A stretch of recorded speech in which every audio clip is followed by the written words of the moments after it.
One day I'm gonna be everything I wanna be. I don't let it get the most of me. One day I'm gonna be free. I wanna be everything I'm gonna be. My future right in front of me. One day I'm gonna be free. I wanna be free. So let me be free. From the depths of darkness, a voice emerges. A host with a fire burning in his soul. With a heart steel and a spirit unbroken. He rides on two wheels ready to claim his throne. Amidst the chaos and the thunderous roar, insane wheels rise as a force to be reckoned with. Fueled by the power that only metal can bestow. He takes his stand, refusing to submit. Insane wheels hears back to a cry. Metal and mayhem will never die. Rituals report he paves his way. Oh, legend in the making, day by day.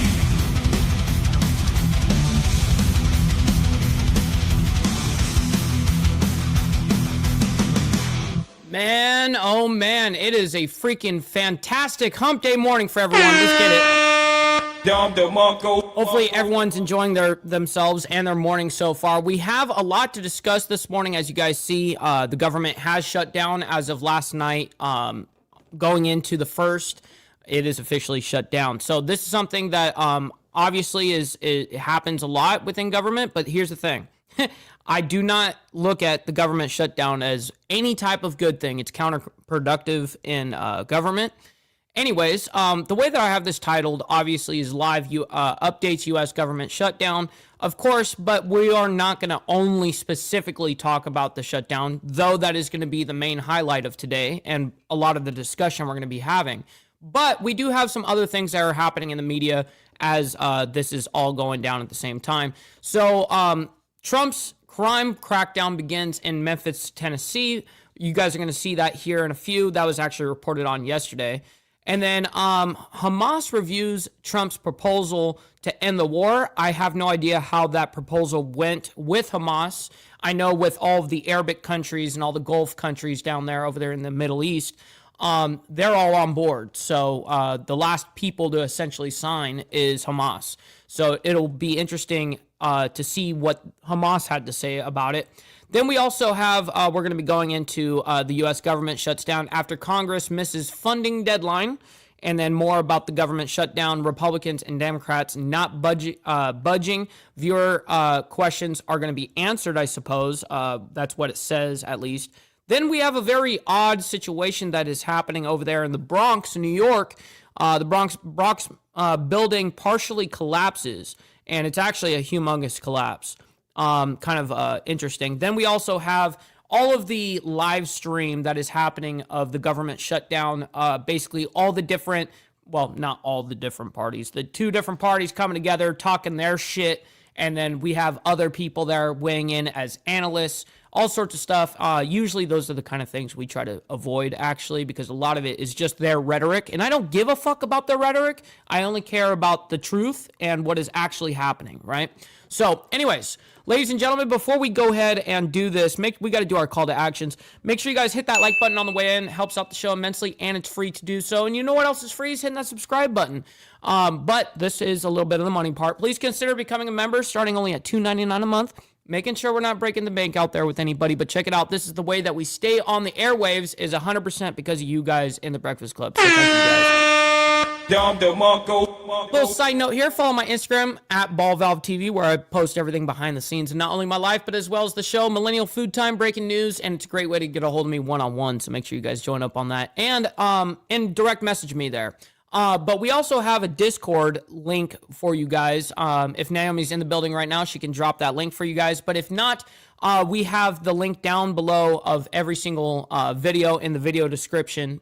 And you guys can hit that invite link. That's where all of us hang out. You know what I mean? As a group, as a family, it's awesome. Last but not least, every super chat, super sticker, gifted membership signups are all going to be presented live and shouted out onto the show. But if you guys would like to skip that YouTube 30% brutal cut that they take from your hard-earned cash, we have these platforms right here that you guys can donate to. And of course, I will read them out like a super chat. And I have my email up, so if anything comes through, boom, I've got it, you know. All right. So, ladies and gentlemen, always appreciate everyone in the building. We got KP in here as well as a Gorilla Piss. Always appreciate my man, by the way. We got Crystal Miller. Crystal, so yes, they did shut it down. And for budget reasons, they don't believe in the way. I think they're stuck on some sort of shit with Medicare. They're stuck on a few funding different problems there. And both sides are not budging. We got Pathkiller as well as Sterling Wheel. Always appreciate my man. Hopefully you're doing fantastic. We got Prez in the building as well. Appreciate my man. We got Dean Savage over there in Israel saying, evening all. Always appreciate you. Hopefully you're enjoying your hump day evening. Great to see you. We got Mountain Woman as well. Appreciate you for hanging out with us. We got Rabbit of Chaos as well. Good morning to you. We are making our way down. We got Brother Frank in the building as well as Anson. Appreciate you guys. Let's see. We are making our way down, and let me make sure that we're all good. Nope, we got Chasing Ghost. What's up, kind sir? Hopefully you're enjoying your hump day so far. And Glare 1%er, my man. Always appreciate you guys. All right, so let's go ahead and get right into this. Very interesting shit that is happening. We're going to start with Trump's crime crackdown beginning in Memphis, Tennessee. Let's go ahead and bring this up. This was reported yesterday. Full disclosure here. Really, throughout the last couple of weeks, we've really been talking about federal officers and federal resources that have been in some major cities in the U.S. President Trump says he wants to combat crime that is happening like we were seeing in Washington. I like that, Sterling. Listen, I love kicking anything because of the prosthetic leg thing, but hey, I really like that. I like that you're kicking the like button. Thank you for that. And then we got also, by the way, where'd he go? I just saw him. Prospect Mike, always appreciate you, kind sir. Good morning. Great to see you hanging out with us. And he says, waiting to be sent home because of a government job I hold. Damn, bro. I apologize. It sucks that you're going through that, right? So the leaders need to lead better. D.C. with that approach, also in Chicago. But now the move has turned to Memphis, Tennessee. And we want to go out there live right now. Fox News' Asher Red is on the ground there in Memphis. And Asher, what are you seeing? Shit, Brother Dwayne getting down with him bad self. Yes, sir. Yeah, you got to make sure you got to have that counterclockwise tobacco. Get down. Shit, it feels ultra good to be a G. Right now from a federal response in Memphis. Well, Mike, the most visual part of this task force would be the National Guard, and we're not seeing any soldiers wearing camo walking the streets quite yet. But right, not yet. This operation started on Monday night, and Attorney General Pam Bondi says they're already starting to see those results happen. This morning, Bondi posted on X that the feds have already arrested 9 people and seized. Wow, let me read what she actually posted, because he's just, reporting and saying what she did say kind of thing off of the top of his head. But what she actually said is our operation in Memphis is now underway and we're just getting started. Oh, shit, bro.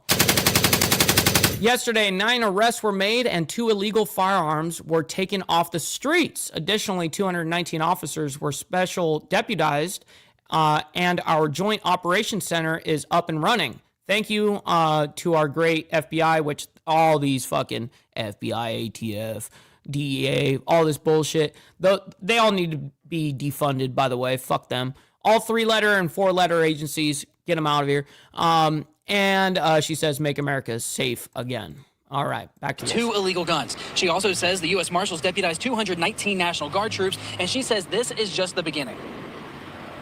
In 2025, they've already had 149 homicides. They need to, okay, the engineer here, audio engineer, and actually the guy that's running the scene swaps and stuff like that with video and stuff, you need to mute the other guy while you're reviewing this, because we just hear the background noise of the other guy. I just can't stand people sometimes, bro. In 2025, they've already had 149 homicides, and it's going to stop, and it's going to stop now. We're going to protect all of Yes, sir. I saw Motobomb raid us right before the show started, so I always appreciate you, Brother Glare. And yes, thank you to Moto, and shout out to you guys over there from Moto's side. Always appreciate you guys too. great cities around the country, and we're going to go in and help all of them, one by one. Tennessee Governor Bill Lee says National Guard troops will not be armed and they won't be making any arrests unless law enforcement asks them to. The city says the Guard is serving as an extra set of eyes and ears for local police in high crime neighborhoods and in tourist hotspots. In 2024, Memphis had the country's highest violent crime rate, but since then... Shit, what's up, my man? We got Crow in the building. Shout out to Mandel. Hopefully you're enjoying your fantastic hump day so far. Great to see you in the chat. Part 1 crimes in the city are down over 20%. The FBI considers these to be the most serious crimes, like murder, rape, and aggravated assault, among others. And that's making some people here question whether a National Guard presence is really needed. Could see mixed signals to our tourists that's coming, seeing all of that might scare them or deter them from coming and things of that nature. I think that... What's up, Rob's neighbor? Always appreciate you too. I know that you're over there from the Moto side. Always appreciate hanging out with you. The police and the fire department do a great job, and this is almost a slap in the face to some of the... Man, I'm living way better than I deserve. I'm just going to be honest. Life is very precious, and I try not to take advantage or, I don't try to take advantage of the situation, but I do try to take advantage of life, right? I'm very appreciative of it. And we got Pablo in the building as well. Good morning, kind sir. Appreciate you. Hopefully you're enjoying your hump day so far. City employees and stuff to bring in extra help or a show of force. Bondi and Secretary of War Pete Hegseth will be in Memphis tomorrow to tour the command center and see how this operation works. Mike? Yeah, sure. It's so interesting to see some of the reaction there on the ground from the citizens. It would almost seem... So when is the National Guard actually supposed to come through then? So let's see what it says down here. President Trump's crime crackdown has begun in Memphis, Tennessee. Trump said that he will send troops to several major cities as part of increased federal law enforcement in U.S. cities, including Chicago and Portland. And yes, we reported on both of those announcements about Chicago, Portland, and Memphis, Tennessee, all of that shit. Anyways, President Trump signed a memorandum earlier this month to establish a task force to address crime in Memphis. Okay, so it's a task force, not necessarily the Guard yet, right? Similar to his initiative cracking down on crime in Washington.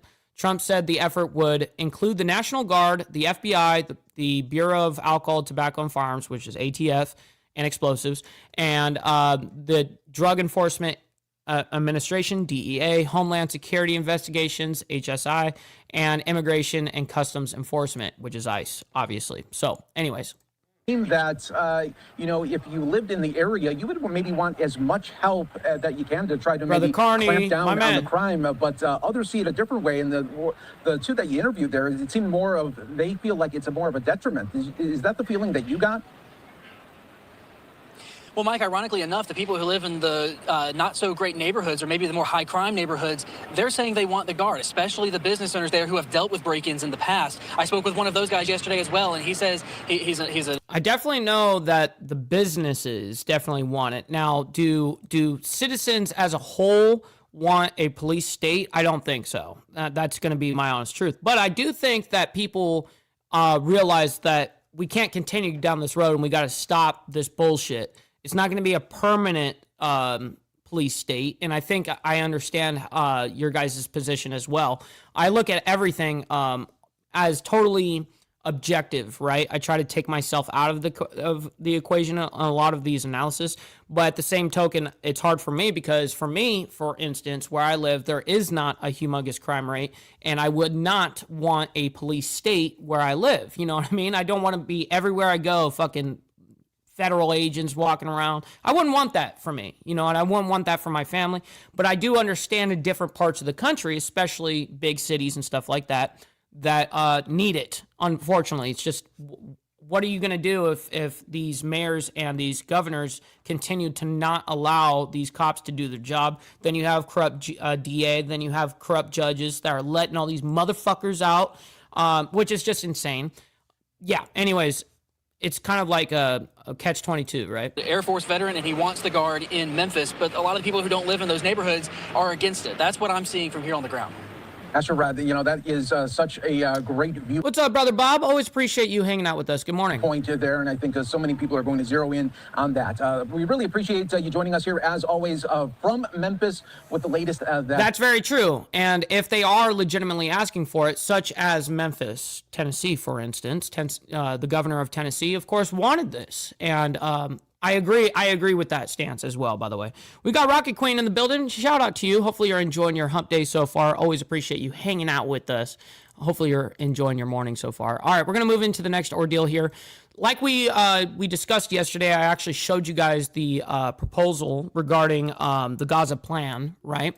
So this is the actual official release from basically the White House, right? The White House, this is where I got this from. And we reviewed this yesterday, originally, the comprehensive plan to end the Gaza conflict, and I actually gave you guys a little bit of a synopsis of what this is. Go ahead and take a screenshot if you guys are interested in these, by the way. But those are the 4 pages that we got for you guys. I believe the entirety was 38 pages, but that is the consolidated, what the White House put out. So nonetheless, all the Gulf states, all the different Middle East countries, Arabic countries, all of them that are involved have already signed, and they're ready. They've agreed to go ahead and go through with this plan. The last people to essentially sign this is Hamas. So I guess Hamas did review Trump's proposal to end the war, and I believe it was actually presented by Qatar. Qatar, I believe, actually presented the deal to Hamas. So I don't know how that went. I don't know what ended up happening from this, but this was last night. This was 12 hours ago, to be specific. Anyways, let's go ahead and get into it and see what they say. All right, welcome back and Alive Now. I'm Austin Westfall, a live look at Gaza. The time, Israel Standard Time, about 5:10 in the morning. Let's talk about... We got Wicked Wally in the building. Shout out to my man. Appreciate you hanging out with us, by the way. Good to see you. President Trump's plan for peace relating to the Gaza war. Hamas is reviewing President Trump's plan to end the war. The plan was presented yesterday during Trump and Israeli Prime Minister Benjamin Netanyahu's joint speech yesterday. Netanyahu saying if Hamas doesn't accept the proposal, then Israel will, quote, finish the job. And not only that, but Trump said to Netanyahu, if Hamas does not sign this, then whatever you decide to do over there, we back you. That's literally what he said. So just letting you guys know what had happened. and I showed you guys this diagram, by the way. Remember, exactly what you see here is exactly what you see here. What I was presenting to you guys earlier. So anyways, back to this. Dr. Alon Burstein is here. Alon is the host of the Israel-Palestine Report. This guy is a very fantastic reporter. I think he's, not to sound negative, because it's not. I believe he is autistic to some level, because of the amount of information this man possesses is insane. He does speak a little funny, but nonetheless, I'm surprised he's not behind his big map that has essentially Gaza in the background, and he kind of refers to his background a lot. So he must be on the move or something. On YouTube, always good to see you. Let's start with Axios. They have some new reporting Stacks? today. My man. They say that the people... And we got Dean as well. Good morning to you, gentlemen. Hopefully you guys are both enjoying your hump day morning so far. Plan President Trump presented yesterday contained significant changes requested by Netanyahu, which Axios says infuriated Arab officials involved in the negotiations. Frederick. Many of us watched the big announcement yesterday alone, and we were all under the impression that Israel, the United States, and its Arab partners were all aligned on a final plan. Is that not the case? It's good to see you, Austin. We really have to look at the chronology of the way this plan was presented by U.S. President Trump in order to try to understand who is annoyed and aggravated at which point. There started to be rumors about this plan being surfaced already about a week ago. And then the fact that Trump met specifically with Arab and Muslim leaders, and it wasn't just Arab leaders, Right, he went to specific places. Saudi Arabia, Qatar, and then what was the other Middle East spot that he hit too? Because we reported it all. I just can't remember exactly where. But anyways. From the entire Muslim world. included Egypt, Jordan, and Turkey, also included leaders of Pakistan and Indonesia, United Arab Emirates, Qatar. He met with all of them before he met with Netanyahu. That is a deviation from the way the United States has mediated this conflict and specifically this war. Well, sometimes you got to take different approaches. Maybe it's better to force Netanyahu's hand, kind of thing, to sign rather than the other side, maybe, kind of thing. And there's pressure on both ends. Until now, the negotiators have always been Egypt, Qatar, and the United States. The United States talking to Israel. Egypt. Yeah, I think it was the UAE. I think it was something over there, but I don't remember him being in specific Dubai. It's one of those cities that's like New Delhi, not New Delhi. God damn it, I'm trying to remember. It starts with a D, I believe. Anyways, it's one of the Gulf super mega cities, super rich cities. Hamas, and not Dubai. And the sides talking to each other. This time, the United States went to the Arab and Muslim world first. That really angered Netanyahu and really angered Israel. There was a lot of fear. Trump is in theory agreeing to something with the Arab world and then presenting Netanyahu as a done deal. That's what Netanyahu was coming in with to this meeting with Trump. Then within that meeting, we can talk a little bit about the dynamic. Thank you. Yes, Doha. Thank you, Path Killer. Ding, ding, ding, ding, ding, ding. That's right. Because there was also a few more indications that Trump is not thrilled with Netanyahu at this point. But then all of a sudden, we have this counter report saying, actually, in that meeting between Trump and Netanyahu more got his way. And now what has been published actually is not what the Arab leaders agreed to. So really, right now, there are rumors that several of the Arab leaders are angry at the way Trump did this. But the truth is Netanyahu was angry at Trump 2 days ago. So It's a push and pull with who's the last person that Trump spoke to. At this point, the plan is still being floated. It's being presented as a one-stop shop and that Hamas just has to say yes. But in truth, when we start breaking down this plan, we'll see that, in fact, this is an opening position for negotiation. So at this point, the Arab world is angry, Israel's angry. They say for a good compromise, both sides need to be unhappy. Theoretically, that's where we are right now, but it's really a question of chronology of when you ask, who is the side that is unhappy at this moment? I think the big two questions right now are how likely is Hamas to accept this plan? And B, when will we hear anything from Hamas? They're still. What's up, Gary? And, this is a great question right here, by the way. He's asking, what do you think Hamas is going to think about this? A, how is it likely that they're going to accept? And B, how long does it take them to respond? Well, I will tell you one thing, that Trump did come out and say that I expect them to communicate with me in 2 to 3 days. That's it. 2 to 3 days. So it's not very long. This proposal went out yesterday or the day before. We reported it yesterday, but I believe it happened the night prior. Anyways. Reviewing it alone, correct? So Hamas is reviewing it. They officially got the plan today. They got it through Qatar and through Egypt.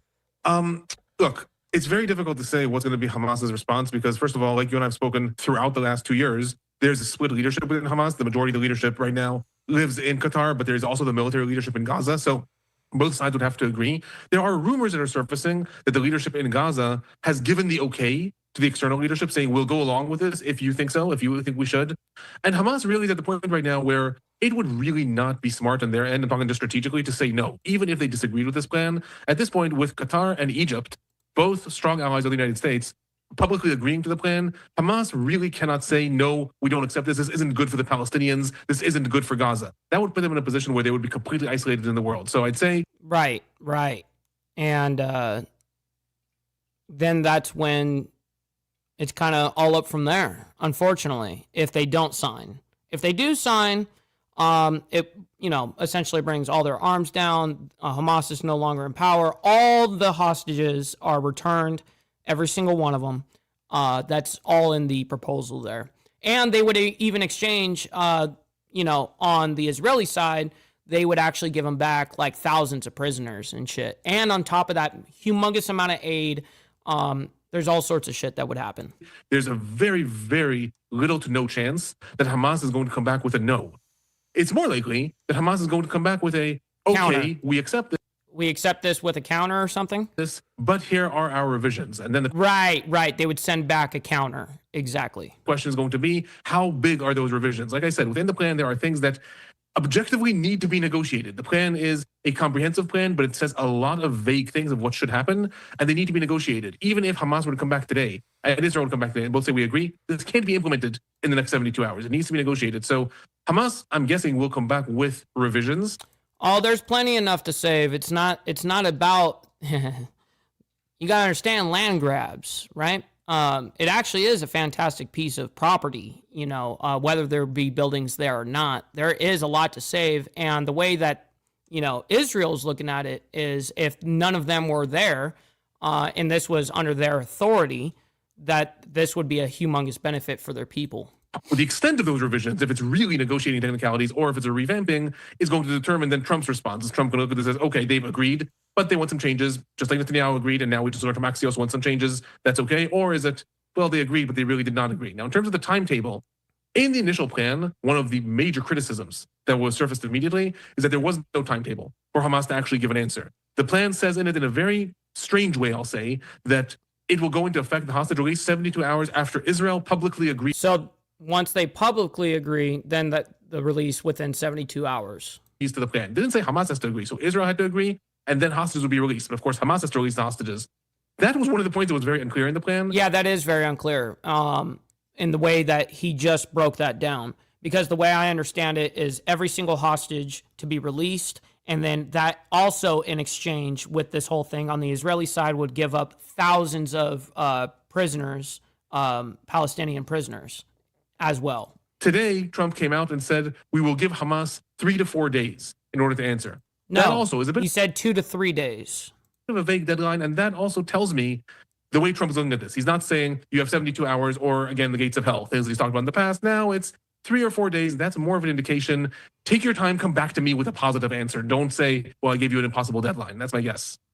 So and again, we have a 20-point outline that was released by the White House yesterday. It was put on social media. Yes, and that's actually where I got exactly what he's talking about is this right here. This is specifically what he's talking about when he's what he just said right here, the comprehensive plan to end the Gaza conflict. And they released basically 4 images, this being the very first page, and showing that the blue line is the IDF current line of control. And then it would show them actually coming out of the, them not occupying them. This is, if this plan were to be effect, this is how it would go. So currently you got the blue line where they run all of Gaza. And then you have the yellow line, which is initial withdrawal and that being a hostage release situation. Then the orange line or the red line, whatever, second withdrawal when ISF mobilized per standards set in Trump plan. Then you see the, kind of the dotted darker outline right there is the third withdrawal, security buffer zone. So then take a screenshot if you guys need this. If you guys, and let me take the banner down as well because it's over a couple of the words there. So there's this, the first page. This is the second. And I also, mind you, I did a consolidation of what this is yesterday on yesterday's show. This is the third page. So if you guys need to take any type of screenshots and read that or whatever the case is, you can. With this map attached to it. And that's the map. You did a live stream on your YouTube channel yesterday where you went over all 20 points of this 20-point plan. Point number 6 stood out to me. It says, once all hostages are returned, Hamas members who commit to peaceful coexistence to decommission their weapons will be given amnesty. Members of Hamas who wish to leave Gaza will be provided safe passage to receiving countries. Who might be the receiving countries? So, this seems very unrealistic. Real quick, we got Joseph, my man, up there in Canada. Always appreciate our snow Mexican hanging out with us, my man. Bruh. Good to see you. Hopefully you're enjoying your, hump day morning so far. On the one hand. On the other hand, like I said yesterday, it's not unheard of. There are lots of cases where terror groups have come to an agreement with different countries to go through a process of what's called DDR, de-radicalization, decommission, and rehabilitation. What that means is that the armed factions agree to lay down their arms, and then they're given amnesty. So you lay down your arms, but you do that on condition you're not going to be persecuted, executed, or arrested. And in turn, the other ones that do not lay down their arms, but also are not permitted, so to speak, to stay fighting, go into exile.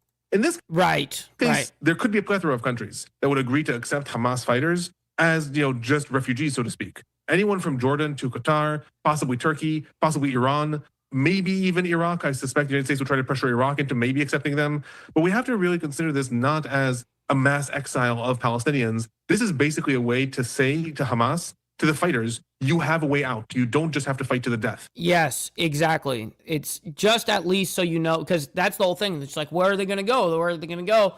Well, there's at least places that that they can flee to save their lives, right? And that's essentially what the proposal is outlining. You know, one of the critiques that even I was raising to Trump's plan when he was talking about, you know, the ethnic cleansing of Palestinians from Gaza and the Riviera, the Middle East, I said, right, the original ordeal. You know, you can't actually expect Hamas to surrender when what you're offering to them is you surrender and your reward is everyone is exiled and your entire homeland is destroyed. Right, and that was the original plan. That was one of the original proposals that he's talking about right there. You can't offer that. You need to give people a chance to say surrender, and actually you can go back to living a good life. So that's what that clause 6 is trying to say. It's trying to say, look, Hamas fighters, you have a way out. It might be in your interest actually to do this. You're fighting with Israel, an endless war.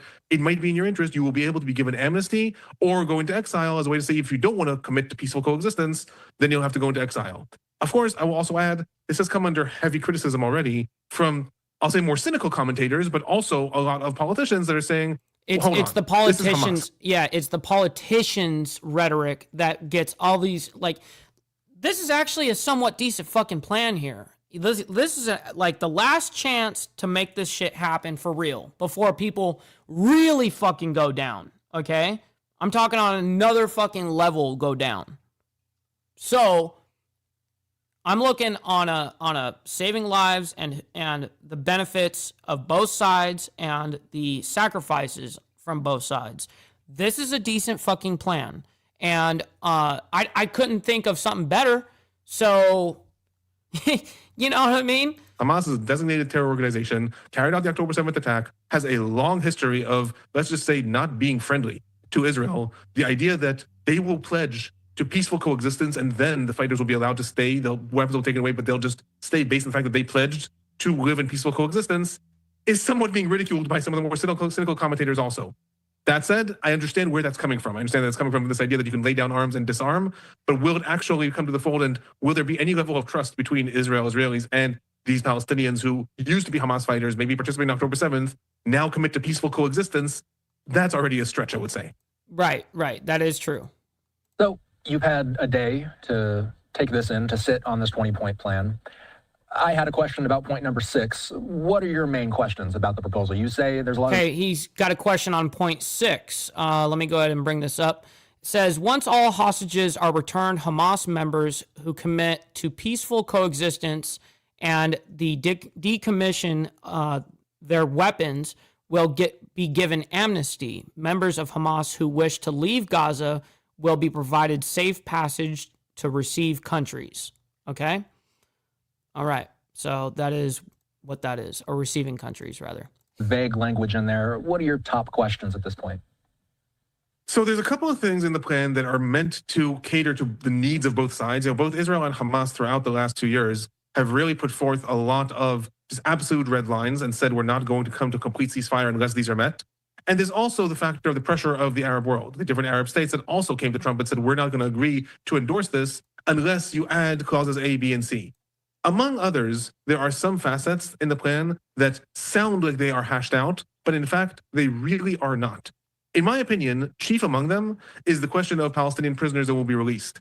Our clause, I believe 5 in the plan, says that in exchange for the release of the living hostages and the bodies of hostages, Israel is going to release 250 Palestinians that are sentenced to life in Israeli jails, plus 1,700. 258 Palestinian. Okay, I thought it was 1,000. I thought that's what originally was, 1,000 prisoners. But that is a correction. I want to hear that again. Israel is going to release 250 Palestinians that are sentenced to life in Israeli jails. Wow. Plus 1,700 Gazans arrested. Plus 1,700 Gazans arrested. Okay, so I knew it was in the thousands. Okay. All right. Now that makes sense. Since October 7th. And it says, including all women and children. That wording is extremely vague. Are we talking about all women and children arrested in Gaza since October 7th? All women and children also arrested in the West Bank? It's a lot of Palestinian prisoners. The 250 prisoners that are sentenced to life in Israeli jails. Who gets to decide? This is one of the things that completely broke down negotiations in May. Hamas demanded that they will decide which prisoners are released. They want the top prisoners, Marwan Barghouti, Ahmed Sadat. Israel has said, if that is the demand, no deal. This doesn't say This just says 250 Palestinian prisoners will be released. That's one of the things that really will have to be hashed out. A second thing that will have to be hashed out. I'm sure Hamas will come back with their proposal back, their counter, and I'm sure that they will fix that language then. Is the question of humanitarian aid. The plan also says there will be a substantial increase in humanitarian aid and that this will be distributed through the United Nations mechanisms. That includes UNRWA, the United Nations Relief and Work Agency. That's the main UN mechanism in Gaza. Israel has refused to work with it. It has said that they are essentially allies with Hamas. The plan does not mention the Gaza Humanitarian Foundation that Israel and the United States have poured What's up, Jimmy Mack? Good morning to you, kind sir. Great to see you. millions of dollars into. What happens there? So those are some of the things that I'll say could be implemented, but still require a lot of negotiations. There's two more things that are really big. I'm going to pause for a minute and let you ask a question because I see you taking a breath. Please, no, keep on going alone. So there's two more things that are really big when it comes to trying to understand where this would be going. One is the fact that there has been a lot of talk throughout the war that possibly the way forward for the famous day. No, that's what they always do, Rocket Queen. The only difference essentially that there would be is that they wouldn't have their own territory essentially that is ran by them. It'd be ran by all of the state of Israel, right? They would just be at that point they'd be dealing with domestic terrorists, not from an outside source such as Gaza. After will be that a multinational force made up of the quote-unquote moderate Arab states will send their security details into Gaza. That it will be the United Arab Emirates, possibly Saudi Arabia. Talk of even Qatar that might send their forces into Gaza.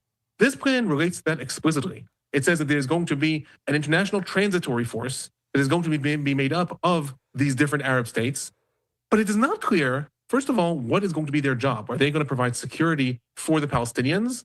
Does that mean? Yeah, but Qatar is looking above that. They're looking way bigger scale than what issues Qatar might have now with Israel. That if there's a flare-up with Israel, they're defending the Palestinians. Are they going to actually, alternatively, be an arm of Israel and the United States or the United Nations in order to hunt down Hamas? It doesn't say what they're going to be doing. It just says that they will come into areas that the Israeli military will evacuate. It also says that they are going to train Palestinian police officers that will be vetted and that will be trained by Egypt and Jordan. But it is very unclear who gets to decide their vetting. Israel is going to demand, Israel has said for years, that the Palestinian police force in the West Bank ends up being made up of radicals that can turn to terrorism. Who gets to decide? So the position of that force is... So do a lot of those countries that we pay for them to play nice with Israel. Yeah, it's something that could be implemented. It's been spoken about for years, but it's actual deployment. They're going from point A to point B. From the idea that the Israeli military has said it is going to hunt down Hamas to the death, take over the entire Gaza Strip. I don't need to remind everyone how many people have been killed, how many bombs have been thrown into Gaza, to now just say, oh, the IDF is going to withdraw and an international force is going to take hold and everyone will be happy. It's a long step until everyone is happy and what actually happens. But the last thing that I want to mention, before, again, I let you take a breath, the last thing that I want to mention is a clause that has been overlooked, I feel. And it's something that not a lot of people have spoken about, but when I was looking over this yesterday, that stood out to me the most. And it's clause number 17 in what was published in this deal. So number 17, let me go ahead and bring that up real quick. Point number 17 is on the last page here. In the event Hamas delays or rejects this proposal, the above, including the scaled-up aid operation, will proceed in the terror-free areas handed over from the IDF to the ISF. All right, let's see what they are now referring to. And it says as follows, very short. Oh, he's going to read it. Man, most of the time they don't actually read these points, so I'm glad that he is doing it for the average watcher, right? All right. Hamas delays or rejects this proposal. The above, including scaled-up aid operations, will proceed in the terror-free areas handed over from the IDF, the Israeli Defense Force, to the International Stabilization Force. That, to me, is the most glaring standing out statement because that says that what Trump is pushing for is not actually contingent on if Hamas says yes or no. Theoretically speaking, this idea that in the areas that the IDF has purged of terrorism, the military will withdraw, the Israeli military, and the international force will come in, and there'll be a scale of humanitarian aid. This clause says, in the event that Hamas delays or rejects this proposal, that's going to go through. Now, I will say, I'm not an expert in international law. I'm a political scientist. So the fact that this has not been sort of not more people are talking about this, I find surprising, because if in fact that's taken seriously, all these deals, right? Trump and Netanyahu could get on the phone and decide to forget it. If this is taken seriously, that to me is the biggest game changer, because what the United States is doing then, it is saying to Israel, it's time to start moving towards the end of the war. Whether you have defeated Hamas or not, whether Hamas has agreed to this, whether hostages are released, it's time for you to start handing over the territory to someone else and to be moving on. That to me is the big headline. And I'm looking at number 17 right now. What would be the terror-free areas? Another question that has to then be decided upon. If we pull up the map, usually I have my maps behind me, but not today, unfortunately. So if we pull up the map, so what this map is showing right now is the different areas of control that the Trump plan envisions. But what's important to look at is the first most internal blue line. The most internal blue line right now is the area that the IDF does not control, between the blue line and the sea. All the other areas of the Gaza Strip, where there's the yellow line, the red line, all those areas. Right, all these areas in between the blue line is where they are, and they control all this part of Gaza.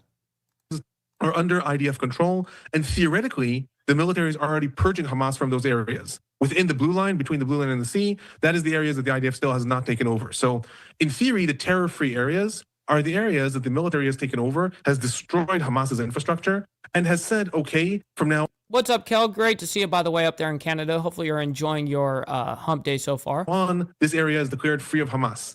But at the same time, who declares that and when? I said that these areas are controlled by the IDF. There is ongoing fighting in the rest of the Gaza Strip, even areas outside that blue line, every day. Northern Gaza, the areas of Sajaiya, right in the every day corner of the red line. Southern Gaza in Rafah and Khan Yunis. So theoretically, those areas are supposed to be purged of Hamas, and then they'll be handed over. This plan says once they're purged of Hamas, hand them over. But who decides that? Should that be now? Should that be later? So that's just in terms of what. She said that she may be sleeping in. She had she went to bed super late. Are the terror-free areas? Theoretically, it's after Israel has finished taking care of Hamas in those areas. It should hand those areas over, i.e. stop just controlling them in sort of a vacuum right now where no one's in control, but hand them over to someone else. The rest of the lines are supposed to be a staged withdrawal, and that's part of if Hamas agrees and how this happens. But that's in terms of what the terror-free zones are. Again, the big question, who decides that? Israel? Trump? I imagine that he thinks that he will decide that because he's the one who's put forward this plan and compelled Israel to agree. So it sounds like Trump would be one of the main deciding factors there of how and when these guys start pulling back. That's decided, though, is still a big question. My final question for you is, let's say Hamas either turns the proposal down or they do delay. The IDF has said, since the beginning of the war, it intends to eliminate Hamas. How do we know when that's been achieved? So the IDF has come under a lot of criticism externally, but also internally within Israel over the fact that it repeatedly keeps on declaring that the Hamas battalions in the different areas have been defeated. It declared back in June of 2024 that the Hamas battalions in Khan Yunis had been defeated. Yet there was a complete second wave of fighting in Khan Yunis towards the end of September, and they said, well, the units have rebuilt. Similarly, in northern Gaza, the IDF declared that the Gaza battalion had been defeated in January of 2024. Right now, that's where the IDF is fighting, and Hamas has rebuilt. So, in theory, Hamas keeps on rebuilding wherever the IDF declares that they are destroyed. And they keep showing this camera like as if anything's being shown in in the middle of the night.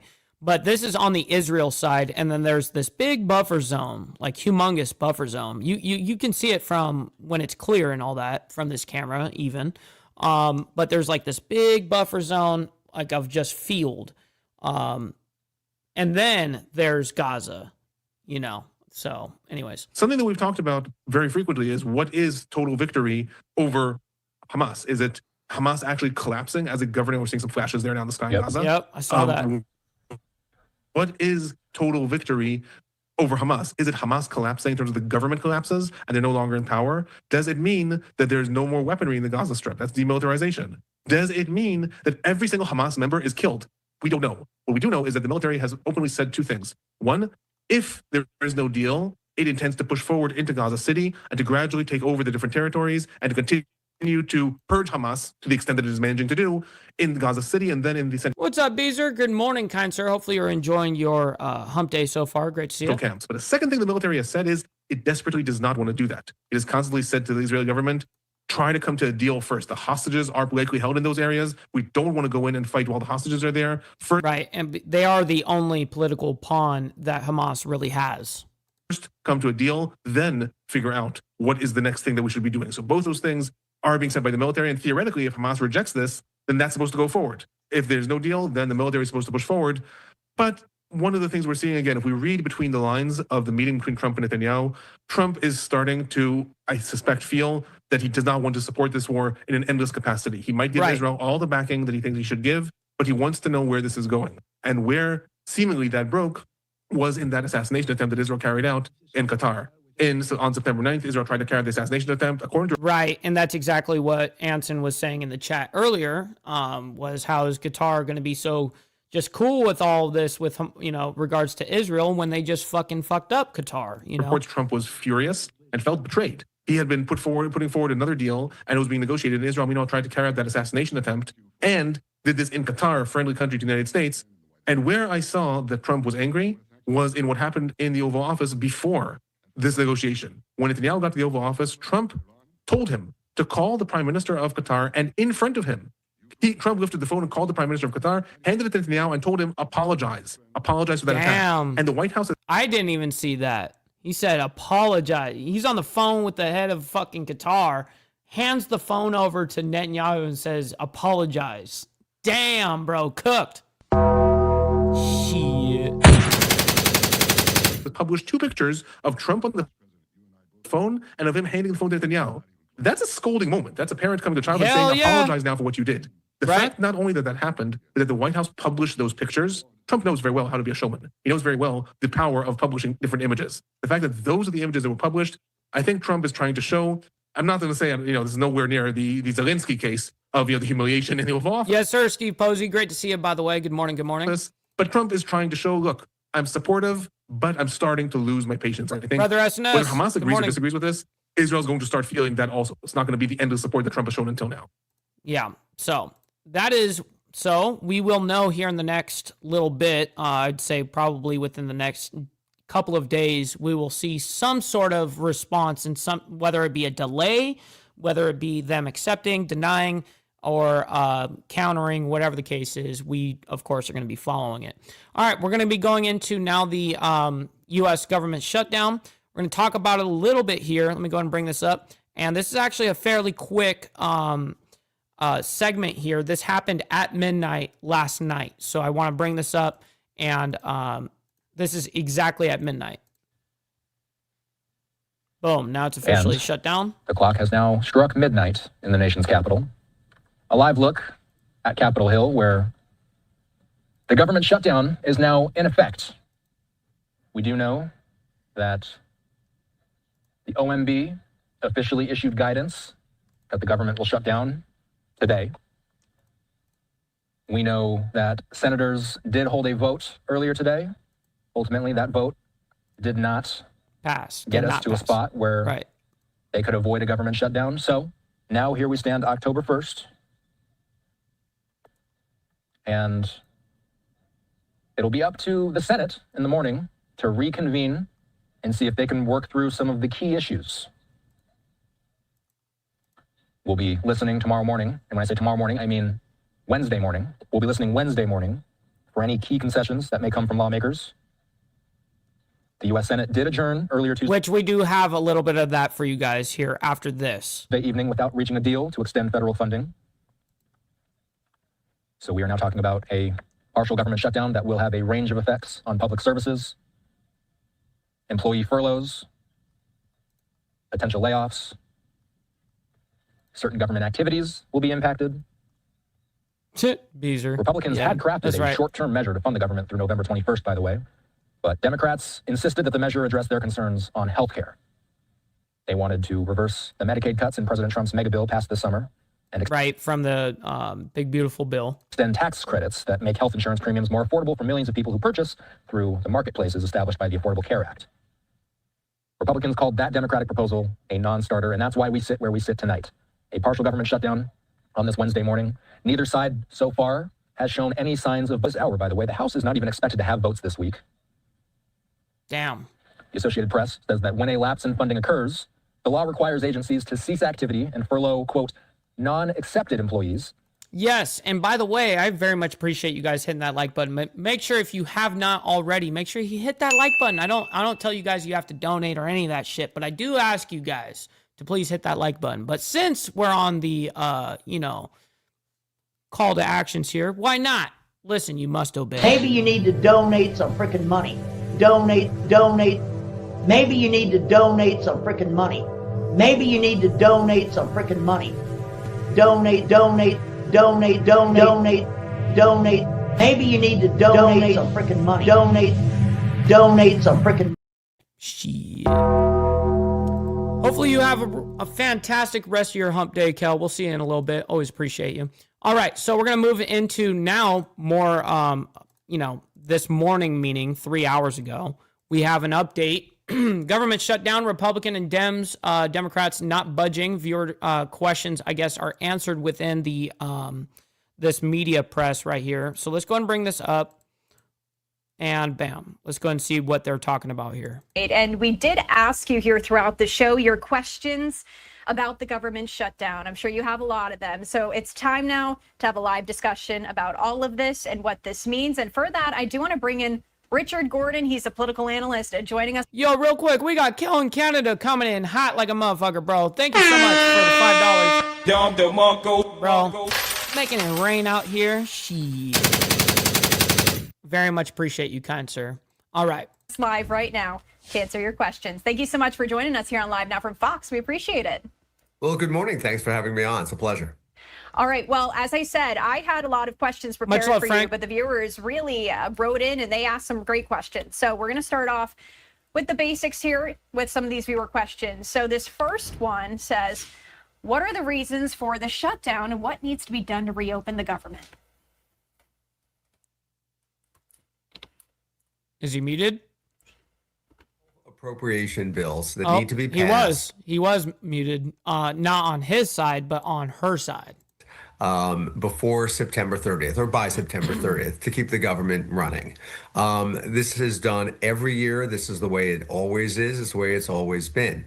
Now, they have failed to pass any of the 12 bills. So none of the 12 appropriation bills have been passed. Because of that, there is no money to run the government. It just doesn't exist anymore. Now, just for some history's sake, since 1997, Congress has failed to pass at least one of the appropriations bills. This year, they've failed to pass 12. So what has to happen? Shit. So the government is in what's called a partial shutdown, and it will continue that way until Congress agrees to either keep it open temporarily or passes a bill to fund the government and keep it open on a more permanent basis. And to do that, both sides need to agree. Or what frequently happens in these cases is the Republicans have some demands, the Democrats have other demands, and one party blanks. And we've seen that a number of times. So one of those two scenarios, either there'll be a compromise and they'll move forward, or one of the parties will take so much heat over this that they'll realize they can't continue. Right, that they'll have to fucking come back. All right, so now that we've laid the groundwork here for why this is all happening, let's head over to this next question. How soon can Congress vote again to reopen the government? Does Congress have a schedule, or can they go and vote whenever? Well, basically, they could go and vote whenever. That's a really good question, and yes. There's no set schedule. The schedule for the United States Senate, and let's be clear about what happened here, okay? Because I think that's important to understand. The House of Representatives has passed a stopgap measure that will keep the government open for a few weeks. So it's now completely in the Senate's hands. The Senate is controlled by Republicans, as is the House, and Senator Thune, the majority leader, controls the schedule. So if the senator wants to have a vote today at 9, 10, 11, 2, he can do whatever he wants. He can do it today, tomorrow, next week. He can do whatever he wants. Now, if I can talk about it politically for just a second, I think the senator, Republican from South Dakota, Senator Thune, believes that it's in his and his party's best interest to have as many votes as humanly possible. There are two reasons for that. One reason is that his feeling is it shows that the Democrats are unwilling to do their job and pass legislation. And two, 3 people, 2 Democrats, 1 independent, voted with the Republicans to keep the government open on a short-term basis. His feeling is it is possible that he will get the requisite votes in order to keep the government open. So his feeling is more votes are better than none. Let's keep voting. And before we get back to your questions, I just want to go off of that here, because as we've been seeing on social media, really both sides of the aisle blaming each other. Here's a post from Speaker Mike Johnson saying Democrats have officially voted to close the government. He goes on to say, how long will Chuck Schumer let this pain go on? So that's the Republican perspective. If we're able to get a Democratic perspective here, I think we have one. If we can't pull it up, we've been hearing from Democrats as well. Before we brought you on here, Richard, Democrats blaming Republicans as well, and we'll work to get that Democratic response. Of course. It's the blame game. Way easier to point fucking fingers than it is to point thumbs, you know what I mean? For damn sure. And that no one in Congress is going to be pointing thumbs. Up here in just a matter of moments. But as we look forward to what's going to come in the days and weeks ahead, potentially, what are some of those strategies from both sides of the aisle to really get this done? Well, let me just talk about the blame game for a second, if I may. Sure. Yep. You know, I've been doing this all my life. I worked on the Hill. I worked for a long time ago, a member of the House Appropriations Committee, and I was watching the both sides. And What's up, brother Lee Lance? Good morning, kind sir. Hopefully you're enjoying your hump day so far. I think my response late last night at like 1 a.m. was, "Grow up." Man, all right. So what I'm going to do is I'm going to take a leak real quick. I'm going to let this go ahead and run for, while I'm gone for 30 seconds or whatever. And then we're going to come back and do the final story, which is the Bronx building, a big one, partially collapses. And we have that breaking news that happened a couple of hours ago. So stick around for that. The American people do not want to see members of Congress yelling at each other and blaming each other. They want this done, and they want their government to run, and they do not want everyone blaming each other. Sit down and come up with a compromise, and let's move forward. So that's that piece of it. So as far as the strategy goes, they each have their own strategy. The Republican side wants to hold strong to their guns about significantly cutting government. They want to cut Medicaid. They've been very clear about that. The president's been very clear about it. But the real sticking point is that during COVID, there were subsidies that were given for people on Obamacare. There's 24 million people on Obamacare who received financial benefits, financial subsidies to get health insurance through Obamacare during COVID. That is set to sunset, meaning that is about to end on December 31st. The Democrats want to continue it. The Republicans don't want to continue it. And so that's the fight. So in large part, if you want to make this really simple, the Republicans are fighting about sticking up for cutting the budget, making it thinner, not spending as much money. The Democrats are fighting for broader health care for a large segment of the American population. That's in the most simple terms possible. And Richard, as we return to our viewer questions here, you touched on this a little bit, this question, how long is this projected to last? And I really want to focus on the possible consequences if this lasts past week. I think a lot of people here wondering this morning how this is going to impact them. Can you speak on that and just maybe even a little bit about what a partial shutdown really means? Because are there some services that are going to remain open?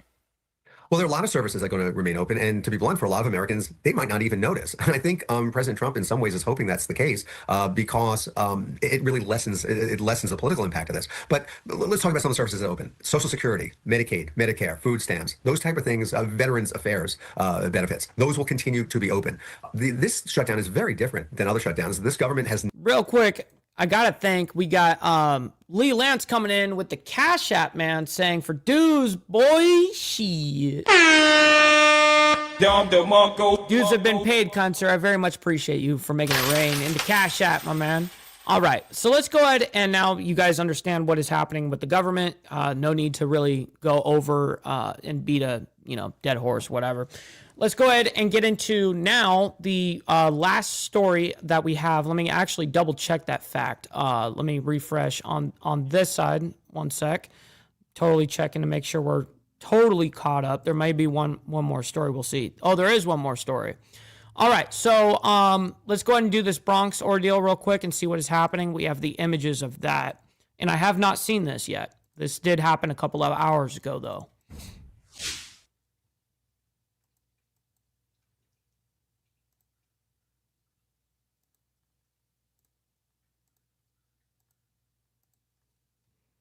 All right. Partially injured at all. The FDNY is there on location. Partial building collapse in Mott Haven, the Bronx. And speaking of the FDNY, we have the former FDNY Commissioner Dan Nigro on the phone with us this morning. Thank you so much, Commissioner. What can you tell us? What do you know about this partial building collapse? Well, what I've learned about it is what I've seen on Channel 5, watching your show, and sort of amazing shots from that helicopter. We have a response protocol for collapses. Of course, the most important thing is search for life. Is anybody injured in the area? Our fire marshals, the NYPD, will canvass. So do you guys see that? This whole side of the building right here, this whole thing just collapsed. You can see this straight up and down shot right here. That's radical. Someone to say, yes, I saw people in this location. We have our drones up. People's homes are just disappeared. See, we like that whole row up and down. Those were all apartments. have there's dogs there that look out, can search. There's a concern over the safety of the members operating below that area because there's still, loose debris, bricks and whatnot. So the members are concerned for that. And it's going to be an all-day operation. Building department is responding. I know that. Look at that shit. With a crew to determine the structural stability of the building, which appears to be good, the entire building. We'll have. Well, what do you expect, GB? It's in the Bronx. Of course, this is the projects. These are all the projects. To look at all the apartments that abut the area that collapsed and see if anything has occurred there. So it's a long process. Okay, so what are the next steps? Because obviously the first thing is to make sure everyone's safe, that there's no one in that rubble. But do they get people out of the building that are still there? Do they wait a little while before they test the integrity of the building? What is next? Well, they're going to test the integrity of the building immediately as soon as our building department folks get there. Also, our rescue teams. Just showing the rubble that's on the ground from it collapsing. Bring the collapse units in. They have instruments that can. Good morning, kind sir. Always appreciate you, GB, for hanging out with us, by the way. Monitor any movement of the building. If that's happening, it doesn't appear that it is. They will remove people from the area adjoining.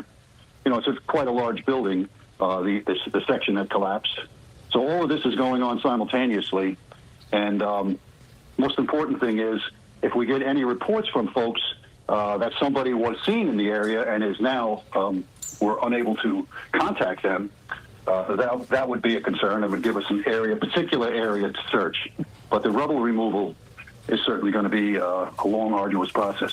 Commissioner, I know it's probably too early to tell. Do we know if anybody called in reports of smelling gas or anything in the area? I mean, how does something like this happen?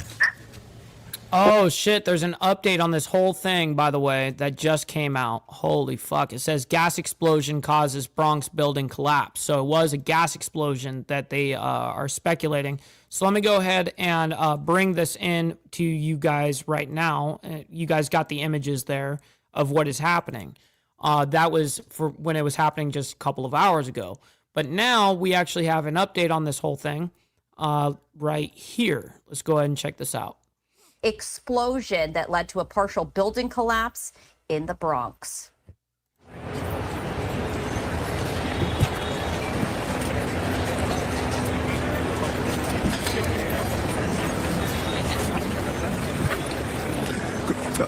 Good morning, everyone. As you can see from behind us, there was a partial building infrastructure collapse. Due to what seems in preliminary investigations, there was some type of explosion. This happened at 8:10 this morning.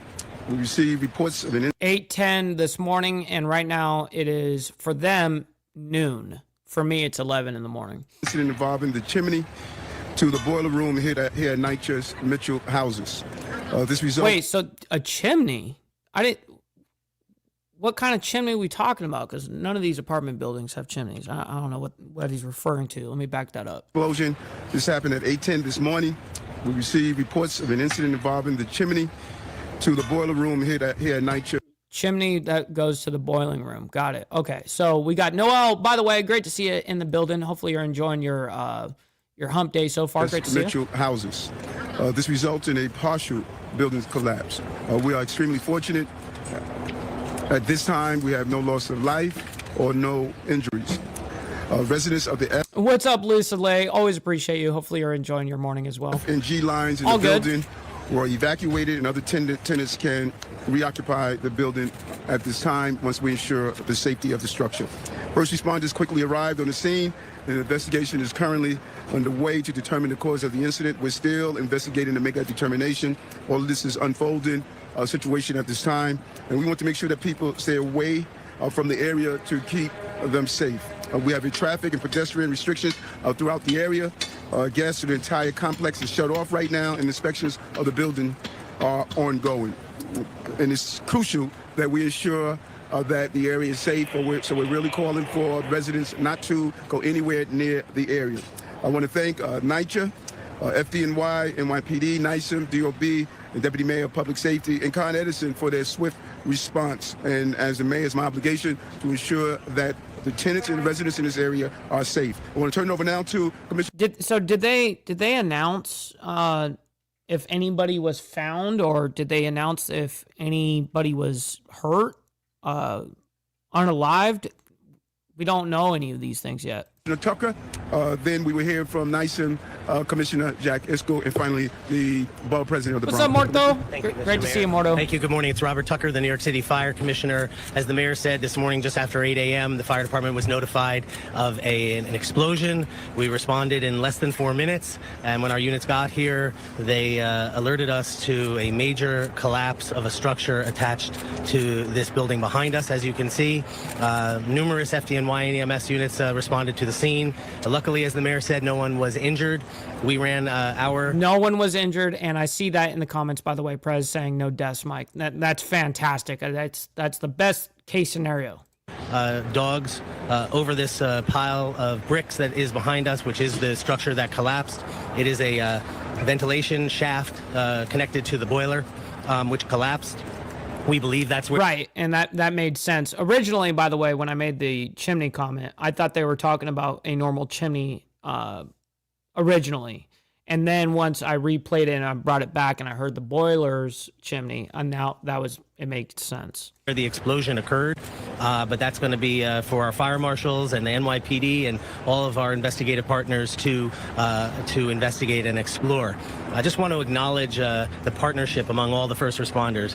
While we might have been... And appreciate you, Rocket Queen. We'll see you on the flip side. Hopefully you enjoy the rest of your day as well. In here first, the fact is that nothing in public safety happens alone, and it's just a really amazing response, and thanks to our elected officials as well for getting out here as quickly as they did.